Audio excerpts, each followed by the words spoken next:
quero agradecer, antes de tudo, a todos vocês, a essa iniciativa da Cátedra Agostinho da Silva, a Mon Pinho, Romana Pinho, agradecer ao Márcio e aos meus grandes amigos e irmãos, não é? Edmar de Almeida e Roberto Pinho. É uma honra estar aqui conversando com vocês e até difícil de começar, porque eu fico com vontade, cada vez que vou ouvindo assim a fala de vocês, vou ficando com vontade de me meter. Primeiro pela visão super panorâmica que o Roberto dá e tão forte e segura, não é? Desse caminho de Lina e de Agostinho no Brasil, esse espanto, como ele chamou bastante, quer dizer, essa chegada desses dois europeus assim, entre aspas, né? Não tanto, ao Brasil, que adotam esse país e adotam como construtores desse país. Isso é uma coisa incrível. E depois o Edmar, já com a provocação, não é, quando ele fala da criação. Então, eu vou tentar falar um pouquinho desse Brasil por escolha, porque é um Brasil absolutamente de escolha dos dois, como o Roberto já disse, que adotaram a cidadania brasileira, quer dizer, escolheram ser brasileiros, o que é diferente, como a Lina dizia, daquele que é pingado aqui ou pingado ali, todos nós, não é?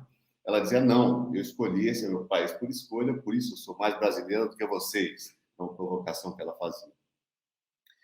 E ver onde é que a gente encontra alguns pontos, mesmo que, como disse o Roberto muito bem, eles tenham talvez se cruzado em algum momento na Bahia, se cruzado socialmente, algumas coisas, estavam no mesmo momento, na época, na era de Edgar Santos, na Bahia, no final dos anos 50, começo dos anos 60, mas se cruzaram na escola de teatro Via Martim e com esse grande apoio que eles tiveram de um amigo comum, que era o Vivaldo Costa Lima, que era tanto um braço direito de Lina, como foi também para Agostinho, mas não tinham, assim, nenhuma referência ou nenhuma citação durante, pelo menos, o meu convívio com eles. Eu convivi com a Lina por 15 anos, os 15 últimos anos da vida dela, e com o professor Agostinho, de 1988, quando eu fui representando Salvador, no encontro em Évora, até 1992, quando ele adoece, acho que é final de 92,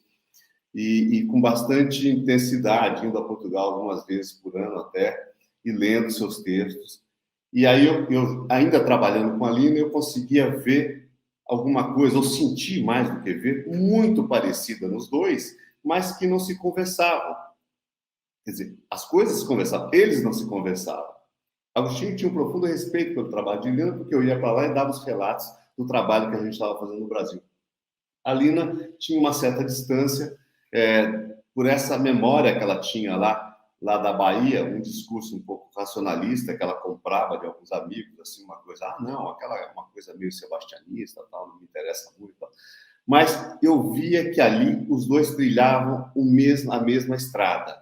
Essa estrada que o Roberto tão bem colocou, que sintetizou na imagem do conselheiro, quer dizer, os dois, para mim também, e tanto é que eu consegui juntá-los na apresentação desse livro que a Romana disse aí, do Arquitetura Rural na Serra da Mantiqueira, eu consegui botar os dois apresentando esse livro. E os dois, infelizmente, não chegaram a ver o livro pronto. A Lina, o último trabalho, uma semana antes de morrer, gravou um depoimento para a apresentação do meu livro. E quando eu fui lançar o livro, e não vi o livro pronto, quando fui lançar em Lisboa o livro, o professor Agostinho tinha acabado de ficar muito doente e continuou. Mas, enfim, isso é uma curiosidade. Mas eu fiquei pensando, não é, em como a gente podia pensar. Quer dizer, esse sonho do Brasil, eu também tenho que dizer que eu conheci muito a Bahia e, consequentemente, por tabela, o Brasil, pela mão dos dois. A Bahia foi uma introdução forte de Lina. Claro que Roberto, muitos outros amigos me apresentaram a Bahia fortemente, profundamente, mas eu tinha em Lina, ela tinha uma Bahia completa na cabeça, dos lugares de Salvador, os lugares do Recôncavo e, consequentemente, todo o Nordeste. Quer dizer, ela conhecia muito bem. E o professor Agostinho também. E ele me mostrou esse Brasil, a Bahia e o Brasil, a partir de Portugal, que foi uma visão mais interessante, quer dizer, de um outro ponto de vista, que sempre estava mostrando Portugal, mas mostrando o quanto Portugal estava aqui no Brasil. Estou repetindo um pouco o que o Roberto disse, mas no fundo era isso, quer dizer, o quanto Portugal se estendia e se realizava no Brasil. Isso foi uma convergência de entendimento, de compreensão. Claro que depois a gente bebia muito, principalmente no tempo que eu estudei na ditadura militar, nos grandes pensadores brasileiros, Gilberto Freire, Darcy Ribeiro foi uma grande influência, que também repetia muito de Agostinho, né? Até essa coisa de dizer, para que é feita a vida? A vida é feita para viver, não é para trabalhar. Então, eu vou tentar mostrar aqui alguns pontos de encontro. Por exemplo, os dois parece que passaram a vida colecionando fracassos. A gente vê a biografia do Agostinho, a biografia. A Lina explicitava isso. Agostinho não, mas ela explicitava. Eu só tive fracasso, é um fracasso atrás do outro, um golpe atrás do outro, e o golpe traz uns fracassos. Foi primeiro a Itália que fracassou no pós-guerra, depois ela vem para o Brasil, tem um fracasso na Bahia, do golpe militar, tem um fracasso do MASP, depois o acirramento da ditadura. Então ela colecionava esses fracassos, mas andava sempre num rumo muito forte, que ia sedimentando coisas. Esses colecionadores de fracassos, depois, o Darcy Ribeiro também repetia muito isso. E o professor Agostinho, quem vê a trajetória dele, é uma coisa impressionante. Ele pulava, ele chegou no Brasil, ele não parou de pular. A cada ano, 2 anos, estava aqui em Santa Catarina, na Paraíba, e estava, não deu certo aqui, pula para ali, e ali vai continuar. Quer dizer, um trabalho contínuo, com uma retidão no sentido de busca, né, de alguma coisa, de construção de alguma coisa, são esses fracassos. E esses fracassos parecem formar essa massa dura, resistente, substanciosa, né, nutritiva, que nós estamos procurando hoje. O Edmar aí reclama nessa fala dele, quer dizer, nós temos, por isso que o mundo está se voltando tanto para a Lina, porque a gente está precisando tanto de Agostinho e de Lina, principalmente no Brasil. Né? É porque ali tem algumas saídas, tem algumas possibilidades, tem apoios, tem rumos, né, apontados que podem ajudar a gente a endireitar o mundo, como dizia o professor Agostinho, o mundo, né, que é muito legal, o oposto de imundo, né, o mundo que tem na sua etimologia o significado de ordem, organização, beleza, harmonia, mas ordem no sentido de ordenamento, não no sentido militar. Né? Bom, eu vou ler um pequeno artigo que eu estou terminando para falar um pouquinho mais da Lina e depois a gente volta para o Agostinho. Junta novamente os dois. Que eu chamei de Lina e o Tempo. Então, com uma citação de Lina, aspas, que é muito famosa essa citação, mas eu começo com ela. Mas o tempo linear é uma invenção do Ocidente. O tempo não é linear. É um maravilhoso emaranhado onde, a qualquer instante, podem ser escolhidos pontos e inventadas soluções sem começo e nem fim. Fecha aspas. Eu vou pedir para o Gilmar subir uma imagem.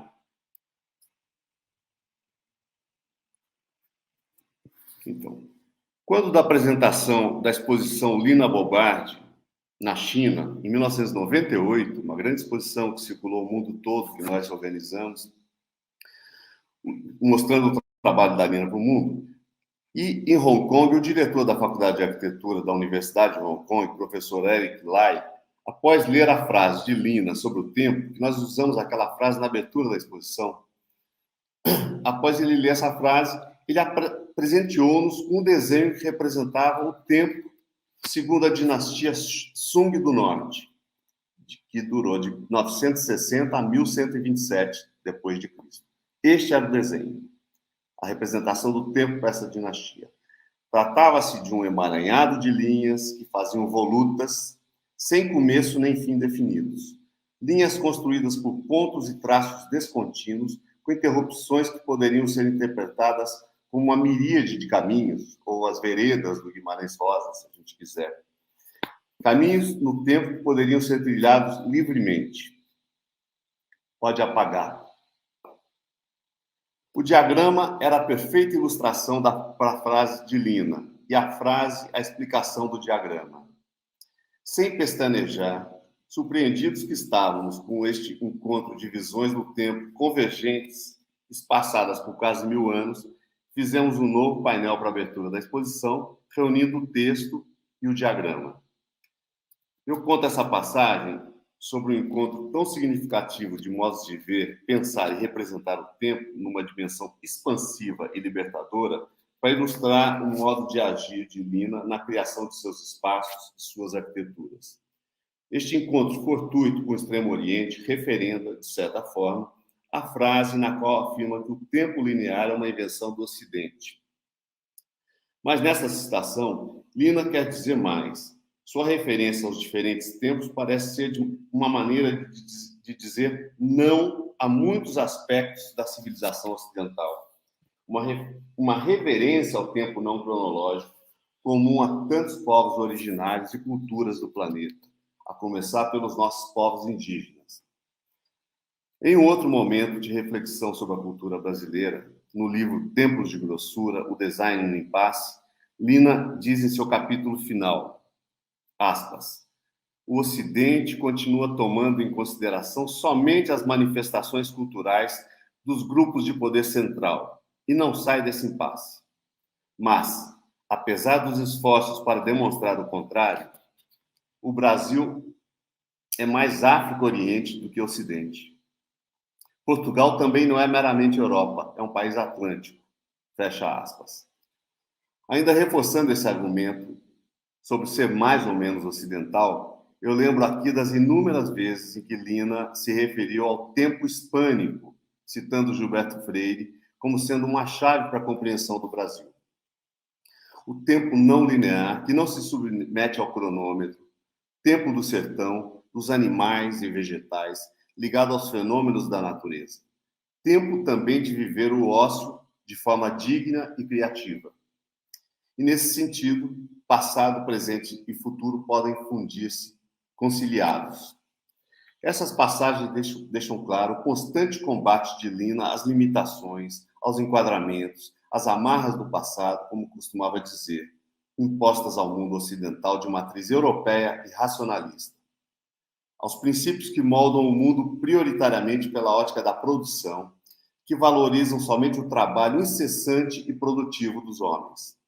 Lina repetia incansavelmente que sempre procurou a arquitetura da liberdade, que sempre procurou ser livre frente às coisas, frente ao mundo. Isso tudo pode parecer retórica ou força de expressão, mas não é. Essa vontade de ser livre se lê, se vê e se experimenta em seus espaços. Este estar atento à busca de liberdade é matéria-prima de seu projetar, de criar sua arquitetura com rigor e poesia. Tomemos, por exemplo, 3 de seus projetos de forte inserção urbanística e intenso uso coletivo. O Solar do União, na Bahia, o MASP e o Sesc Pompeia, ambos em São Paulo. São espaços que apostam na possibilidade de vida em sociedade, na possibilidade de compartilhamento, espaços que promovem encontros, convívio e tolerância entre diferentes, espaços de respeito que reforçam a crença nessa criação humana sem igual, chamada cidade. Estes 3 projetos enfrentam o desafio de atender ao instinto gregário que nos habita, que nos transforma em grupos, coletivos, comunidades, cidades e até metrópoles. São projetos que procuram responder às necessidades e questões humanas de relacionamento em seus aspectos universais e locais a um só tempo. Procuram responder às demandas do corpo. Lina, abre aspas, vejo a arquitetura como convívio. Comer, sentar, falar, andar, ficar sentado tomando um pouquinho de sol. Fecha aspas. São projetos que promovem o livre observar do movimento alheio, como nos cafés, nas ruas e calçadas, uma observação que impõe o exercício do respeito enquanto postura e comportamento de quem observa e de quem é observado. Somente uma atenção aguçada do comportamento humano e um grande talento, livre de amarras, poderia oferecer tais vivências ou tais experimentos em projetos de arquitetura. Ainda Lina, aspas, a arquitetura não é somente uma utopia, mas é um meio para alcançar certos resultados coletivos, fecha aspas. Lina projetava longe de modismos, regras pré-estabelecidas e questões formais como ideias de composição, eixos imaginários, modos ainda habituais de fazer arquitetura, infelizmente. Buscava soluções em exemplos de qualquer canto do planeta. Da antiguidade dos zigurates à tecnologia de ferro-cimento de Lelé, o arquiteto João Filgueiras Lima, passando pelo Alhambra ou pela tecnologia do carro de boi que a ajudou a criar a genial escada do Solar do União. Sempre buscou trabalhar com o que tinha às mãos, com os pés no chão, do ponto de vista material e técnico. Era também ambiciosa e ousada na busca de soluções que pudessem servir aos seus projetos, aos seus sonhos de espaços plenos de convivência, sem as limitações do tempo. Eu cito aqui alguns exemplos. No conjunto do União, ela demole alguns edifícios tão antigos quanto os que lá ficaram para abrir uma praça à beira-mar. Uma praça com um piso de pedras que lembram praças medievais, ou italianas, europeias. E hoje já é um lugar consagrado de encontros. Eu não sei se está funcionando na pandemia, mas ainda funcionou lá há muito tempo, com muito sucesso, o Jam no Man, que era um evento aos sábados, que juntava crianças, jovens, famílias, crianças de colo, que iam lá para fumar um baseado, para tomar cerveja, para brincar, para desenhar e para ouvir música. Então, é um oásis de paz em Salvador. É importante a gente olhar para esses oásis das cidades. Não é? No MASP, o disputado Vão Livre é um palco central de manifestações de todo tipo. É uma espécie de umbigo político da cidade de São Paulo. Ninguém mais duvida. Basta ligar a televisão e ver os jornais. E é também o respiro visual, o conforto como surpresa no meio do ruído da cidade. É um escape para o transeunte que sai da calçada da avenida e adentra essa espécie de varanda urbana, um abrigo de sol e chuva, pisando em pedra e grama. No Vão Livre, também um oásis na frenética urbe paulistana, encontramos uma pausa no tempo do relógio urbano. E ainda no MASP, os polêmicos cavaletes de vidro, projetados por Lina para expor as pinturas da coleção na nova sede do museu, que foi inaugurada em 1968, aboliram em definitivo as paredes como suportes. Tiraram as obras do plano bidimensional para colocá-las soltas e livres no espaço, criando uma coreografia expositiva. Está aí a coreografia, a dança que você reclama, em que os quadros parecem bailar acima do solo e o espectador é parte do espetáculo. Nesse mar de pinturas flutuantes, Lina dá novamente uma estocada no tempo linear. É preciso lembrar que da parceria com o professor Bard, seu marido e um dos criadores do museu, na ousada decisão de organizar a Pinacoteca, colocando os grandes mestres da pintura e da escultura todos juntos, sem separação por escolas, tempos ou estilos. Estão todos juntos no presente, atuando num grande concerto. E, por fim, o Sesc Pompeia, obra madura na qual Lina coloca todas as suas fichas, reunindo as experiências anteriores do União e do MASP, aquilo que deu certo, o que não conseguiu realizar e implantar, por motivos que não cabem aqui agora.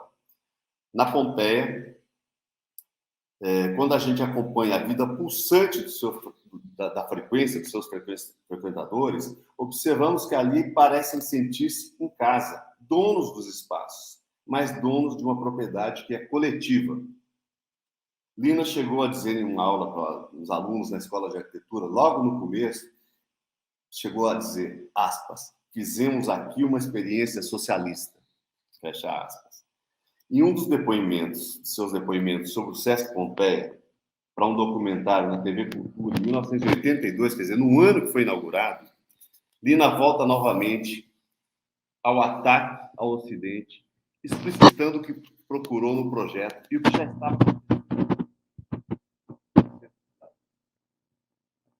Eu acho essa citação uma das coisas mais interessantes que eu já encontrei até hoje. O centro da Marcelo, mas eu acho que o papel não é? Tá encostando no microfone Ah, e tá. está atrapalhando um pouco na chegada do som. Pode Tá bom. retomar de onde você estava, mas só Tá com bom. essa atenção. Tá. O centro da fábrica da Pompeia é uma tentativa para criar um ponto de reunião que não seja uma imposição cultural ou um fato artístico, mas alguma coisa que fosse um reencontro daquilo que hoje está praticamente perdido, não somente no Brasil, que é uma solidão acompanhada pelos outros. O fato do centro da fábrica da Pompeia ser uma fábrica é importante porque, em geral, a ideia de lazer é uma ideia de esquecimento do trabalho, ao passo que aqui foi procurado um sentido dialético trabalho-lazer, isto é, a fábrica lembra o trabalho, mas não um trabalho escravo, um trabalho livre que poderia ser um lazer. Aqui temos um centro de convivência onde acontecem eventos ou atividades gerais e onde o pessoal é livre. O pessoal se acostumou a uma convivência coletiva individual, estranhamente. Quer dizer, é a solidão no meio dos outros, o que é a coisa mais difícil de ser alcançada, especialmente no Ocidente, numa sociedade como a nossa, de barulhos e acontecimentos terríveis. Fecha aspas. Nessa entrevista, li na volta a tônica de que a liberdade só pode ser alcançada com a superação do tempo cronológico, ou pelo menos com a possibilidade de experimentarmos momentos em nossa vida cotidiana nos quais dele nos livramos do tempo. Inclusive a liberdade da convivência coletiva e individual, imagem inventada por ela que sugere certo aconchego e conforto. Imagem que lembra uma situação de uma criança de colo que dorme tranquila no meio de uma festa agitada, sentindo que está protegida pelos outros. O Sesc Pompeia contém, no extrato mais fino de sua arquitetura, que combina diferentes tempos, a sutileza que brinda a convivência acima de tudo. Aponta soluções e rumos para a construção de uma cidade ideal, como se pudesse existir, sem automóveis, onde todos são iguais dentro de suas diferenças, e sem um relógio sobre nossas cabeças. Em resumo, é uma cidade que deu certo, seguramente um outro potente oásis em São Paulo. E a gente poderia citar aqui muitos outros exemplos, como a igreja de Uberlândia, né? A igreja de Santo Espírito do Cerrado, em Uberlândia, que traz um pedacinho da Roma antiga, né, para cá. Ou no Centro Histórico de Salvador, a Ladeira da Misericórdia, que retoma o papel da muralha na arquitetura, mas uma muralha construída com leveza e alta tecnologia. Muralha de argamassa armada ou de ferro-cimento, como ela gostava. Mas fiquemos por aqui com estes três grandes exemplos, União, MASP e SESC, que acabaram se revelando opostos à arquitetura show, ou à arquitetura do espetáculo, que tantos simulacros produziu nas últimas décadas, mundo afora. Uma arquitetura que parece ter saído dos trilhos ou ter se afastado do seu fundamento original, que é a criação do abrigo, da casa à cidade. E seguramente podemos afirmar que este não é o caso do União, MASP e SESC. Abrigos de escala metropolitana, vivos, necessários e com muita vida pela frente. Arquiteturas de muitos tempos, o tempo dirá. Bom, dito isso, eu queria comentar mais algumas coisas. Eu tenho um tempinho ainda ou está acabando, Romana?